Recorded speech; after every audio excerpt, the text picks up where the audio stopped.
to begin, since this is not really a blue day as much as an indigo day, any cool color situations?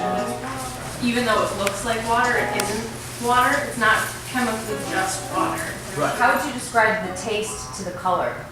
Oh, that's interesting question, because I think that the color almost, the color looks clearer than the way that it tastes. When you're like forming nature or altering it in some way as being something that almost bothered me to the point of like obscenity.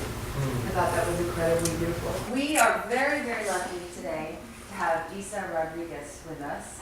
And she is the Director of Outreach at the New York Textile Arts Center. Into the water and make it oxygenated, so the indigo would form as sediments like on the bottom, and then the tank would be drained and they will collect the sludge, and that sludge would be pure indigo. I've actually done this process minus the paddling up to my waist on a tank.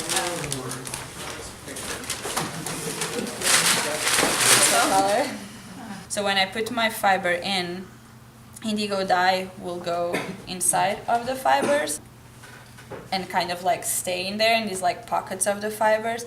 And when I take it out, and you see it's like nice and green, it starts oxidizing back into blue. But it oxidizes back into indigo insoluble pigment when it's trapped inside of the fibers. So also by pounding indigo. This, through a variety of beautiful changes, gradually darkens into a Prussian blue. A Prussian green. And from that, as the beating continues and the coloring matter more perfectly develops itself, the froth having almost entirely subsided, into the intense deep blue of the ocean in stormy weather.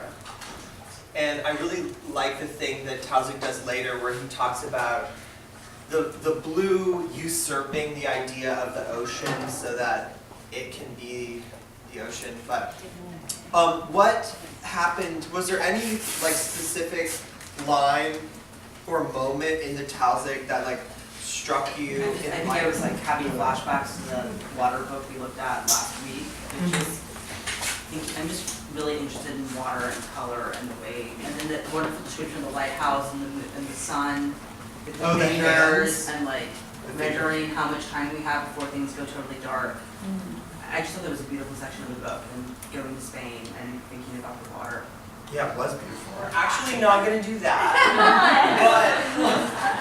But what we should do is like, what were your responses as people who have been having conversations exactly about these ideas? Like when you were wading through the like writing about like this dress thing, what were you thinking, and like what did it bring up for you that we had talked about in the class?